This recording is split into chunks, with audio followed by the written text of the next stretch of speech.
pernah menyerah, wujudkan mimpimu. Walau berat kau rasa, teruslah berlari. Kejar dan kau raihlah prestasimu.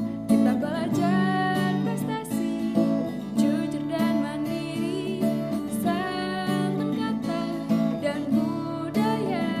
Bersatu kita berbagi, memulihkan negeri ini untuk meraih prestasi dan tetap saling menjaga.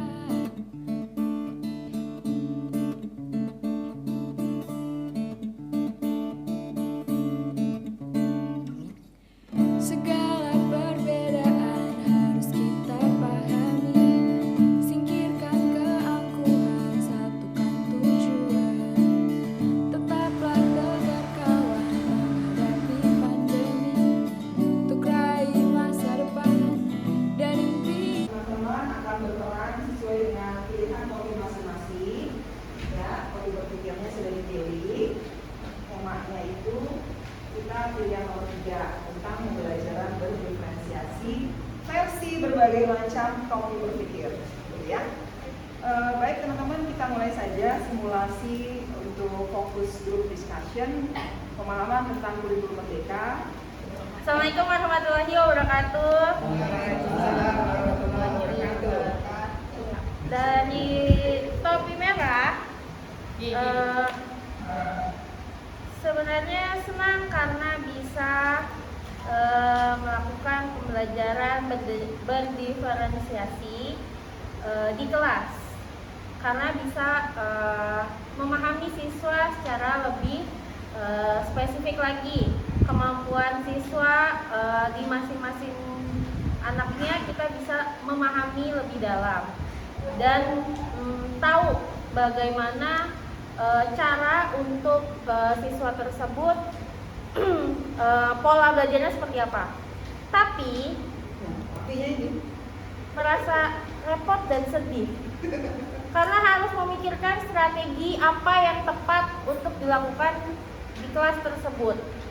Belum tentu juga anak bisa mudah menerimanya. Jadi kan sini repot, harus bikin strateginya pembelajarannya kayak gimana. Sedangkan contohnya misalkan pembelajaran matematika ya, matematika kan harusnya mikir. Tapi kan misalkan ada anak yang nggak bisa mikir, harusnya contohnya kenapa bisa hasilnya 5? Kalau dia anak yang cerdas, 2 tambah 3 bisa jadi 5. 5 dikurangi 1, 3. Oh nggak bisa dia. 5 tambah 0 bisa 5. Tapi kalau anak yang nggak bisa mikir, harus kenapa ya bisa jadi 5? 2 ditambah berapa ya? Menjadi bingung. Jadi susah, repot. Terus jadi banyak pembelajaran lagi. Kita dengarkan berikutnya dari kelompok kita. Assalamualaikum warahmatullahi wabarakatuh. Waalaikumsalam warahmatullahi wabarakatuh. Ini saya sebagai topi hitam akan menjabarkan beberapa hal-hal negatif dan juga permasalahan yang ada di dalam materi pembelajaran berdiferensiasi. Nah, yang pertama itu kan ada pembelajaran diferensiasi itu pembelajaran proses ya kalau nggak salah. Nah itu kan di situ adalah hal-hal yang menjadi masalah, menjadi hal-hal yang negatif.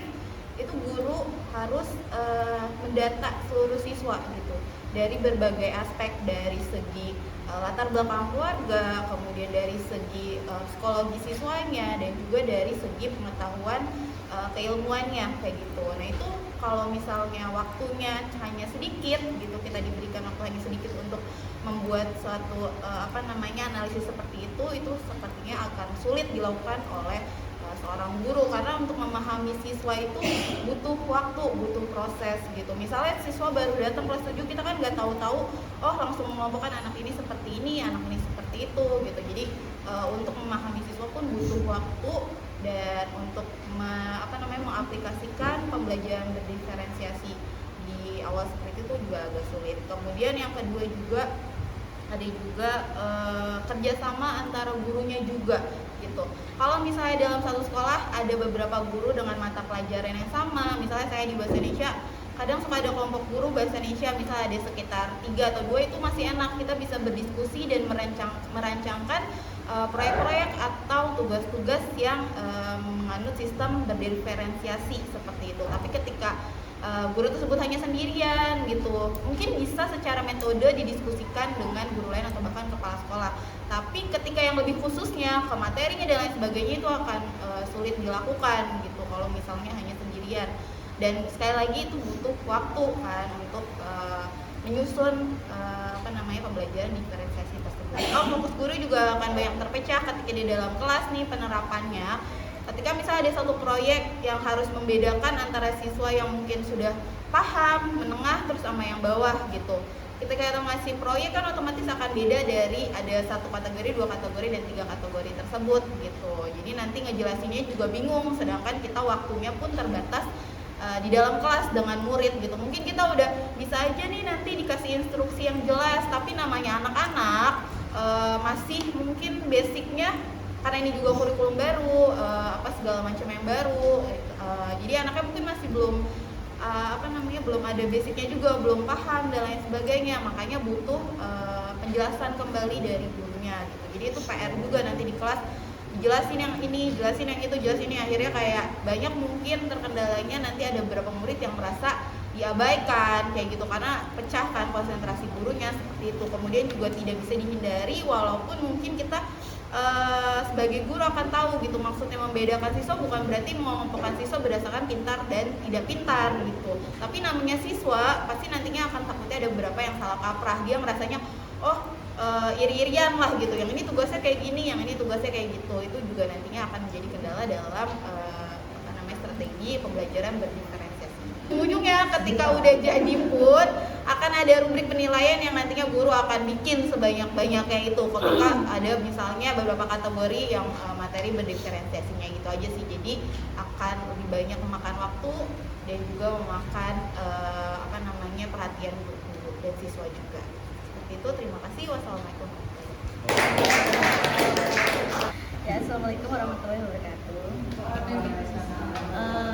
Menanggapi dari topi hitam, topi merah. Nah, di sini itu sebenarnya itu kita dengan diferensiasi ini tuh kita ambil yang paling mudahnya saja, yang segi-segi positifnya. Karena kan pengertian dari diferensiasi itu sebenarnya tujuannya adalah memfasilitasi siswa dengan kebutuhan setiap murid, kan karakteristiknya berbeda-beda. Nah, di sini karena berbeda-beda kecakapannya, dari cakapnya, dari perilakunya juga berbeda-beda, maka sebenarnya di sini ada keuntungan yang banyak di sini untuk siswa-siswa. Pertama, misalkan kalau kita ada konten-konten, misalkan guru siap, terus murid dengan kombinasi, misalkan kita padukan yang pintar dengan yang tidak, kita mengkombinasikan. Jadi yang tadinya tidak bisa nanti bisa menjadi dia mengikuti dengan yang pintar. Terus ada penerapan juga yang misalkan ke dalam proses pembelajaran, yaitu ada diferensiasi proses, yaitu contohnya yaitu memberikan tugas yang bervariasi, yaitu kenapa tujuannya ya menciptakan pembelajaran yang berpihak kepada siswanya dengan pemikiran siswa dan kita membimbingnya. Itu saja sih untuk Assalamualaikum warahmatullahi wabarakatuh. Baik teman-teman semua, ya, saya dari kelompok topi hijau, ya, terkait dengan pembelajaran berdiferensiasi. Intinya sebenarnya pembelajaran berdiferensiasi ini adalah berorientasi kepada siswa, artinya memberikan peluang baik itu minatnya, bakatnya, ya, dan juga kebutuhannya, sehingga layanan-layanan dari seorang guru itu memberikan layanan yang mempermudah si anak tersebut dalam menyerap suatu pembelajaran ataupun ketersediaan dari ilmu, ya, seperti itu.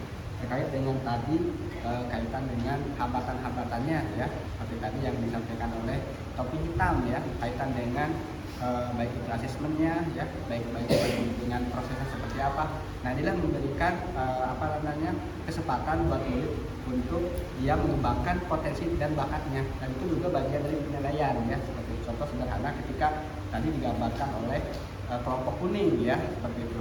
Jadi kan anak itu beda-beda dari segi pemahamannya. Yang A seperti ini, yang B itu ada pemberian kesempatan. Jadi dari anak ataupun tugasnya tutor sebaya, sehingga itu sederhana jadi bisa menjadi solusi buat mereka dalam pemecahan suatu pembelajaran ya seperti itu. Nah berikutnya inovasi-inovasi yang perlu diperhatikan ataupun langkah-langkah yang perlu diperhatikan untuk seorang guru khususnya. Yang pertama itu melakukan pemetaan dulu ya. Jadi sebelum kita memberikan layanan pendidikan ataupun transferan pembelajaran kepada anak-anak, itu langkah yang pertama itu memang harus pemetaan dulu sehingga kita paham ya audiens ya, kebutuhan siswa itu seperti apa, bakatnya seperti apa, juga minatnya, kesiapannya juga ya seperti itu. Yang kedua tentunya bagaimana seorang guru itu merancang sebagus mungkin dengan data-data tersebut gitu kan, sehingga pembelajaran itu memang tersampaikan dengan baik ya. Dan tentunya tidak ada pembelajaran yang sempurna ya, pasti ada feedback. Makanya perlu adanya evaluasi kira-kira nih ketika pelayanan si anak yang berbakat A seperti ini, ketika dikasih materi seperti ini ternyata tidak cocok. Nah, itu buat seorang guru untuk mengevaluasi bagaimana kelanjutan berikutnya sehingga pembelajaran itu tersampaikan dengan baik. Terima kasih. Assalamualaikum warahmatullahi wabarakatuh. Oke, assalamualaikum warahmatullahi wabarakatuh. Jadi setelah tadi topi hitam, merah, kuning, hijau, ya, saya akan memberikan informasi sedikit mengenai pembelajaran berdiferensiasi. Ya, pembelajaran diferensiasi merupakan pembelajaran yang mengakomodir kebutuhan belajar murid, ya, karena murid itu punya karakteristik yang berbeda-beda, kebutuhan yang berbeda-beda, sehingga perlu nih ya pembelajaran berdiferensiasi walaupun nggak setiap saat ya. Jadi jangan setiap saat lah, kalau terlalu susah nggak usah setiap saat, nggak apa-apa ya. Lalu hal yang perlu dilakukan untuk pembelajaran berdiferensiasi yaitu melakukan pemetaan dulu ya, melakukan pemetaan bisa di awal saat masuk ya, mau kelas 7, mau kelas 8, mau kelas 9 biar tambah kuat. Lakukan asesmen diagnostik dulu, bisa kaitan dengan minat bakat ya, apa yang disukain, makanan favorit atau apa yang disukain atau yang murid nggak suka juga bisa. Atau bisa juga nanya ke guru mapel di pelajaran, Bapak Ibu gimana si anak ini kok di saya gini, bisa juga dengan seperti itu. Atau nanya wali kelasnya juga bisa ya. Jadi kita lakukan pemetaan dulu baru bisa tuh merancang si pembelajaran berdiferensiasi. Lalu setelah itu habis dirancang, jangan lupa kita evaluasi biar kedepannya evaluasi dan refleksi biar kedepannya lebih baik lagi. Lalu setelah itu strategi pembelajaran berdiferensiasi bisa melihatnya dari konten ya, si isi materi yang akan disampaikan Bapak dan Ibu, atau bisa juga dengan proses ya kegiatannya. Tadi kata Buti yang susah nih, yang beda-beda. Nah ini di prosesnya. Lalu bisa juga produk, misal ya saya memberi tugasnya bikin poster mintanya, bisa poster digital bentuknya nanti hasil akhirnya, atau bisa poster manual atau rangkuman sesuai dengan kebiasaan murid dengan rubrik yang berbeda-beda pula. Selanjutnya ya, ini yang paling penting ya, walaupun guru akan repot dan memakan waktu, semoga Bapak Ibu guru tetap senang, semangat dan terus belajar untuk kebutuhan murid ya, karena tujuan kurikulum adalah untuk memberikan pembelajaran berkualitas sesuai dengan kebutuhan dan lingkungan belajar murid. Terima kasih dari saya.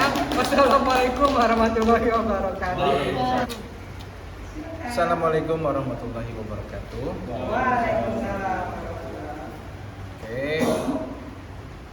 Karena saya menjadi topi biru dan adanya di akhir untuk mengambil kesimpulan dan di akhir nanti langkah yang harus kita. Sebenarnya tujuannya sama, untuk mengetahui kapasitas murid dan kita sebagai guru tidak bisa menyamaratakan antara murid dan murid lainnya.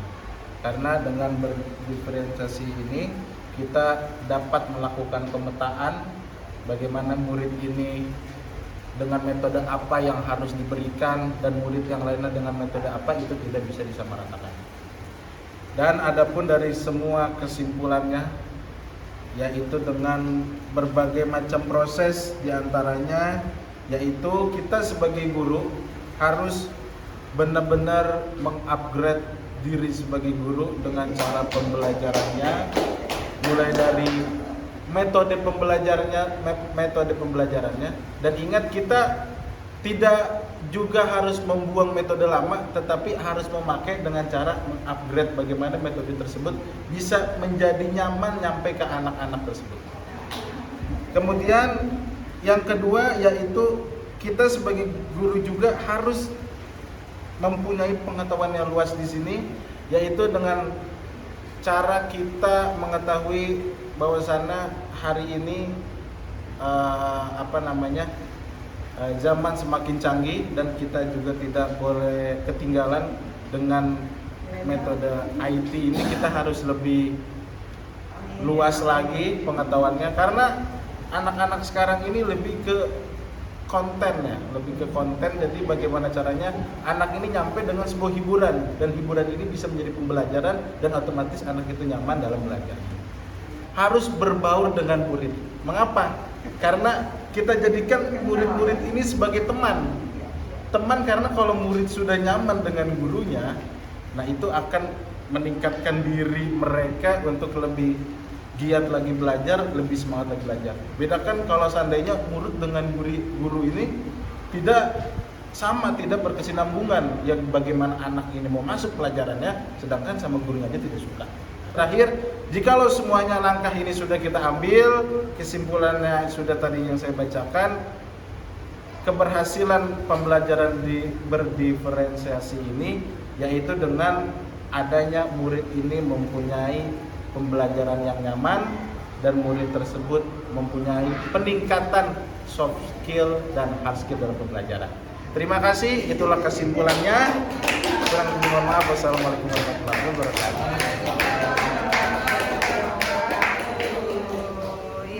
Alhamdulillah.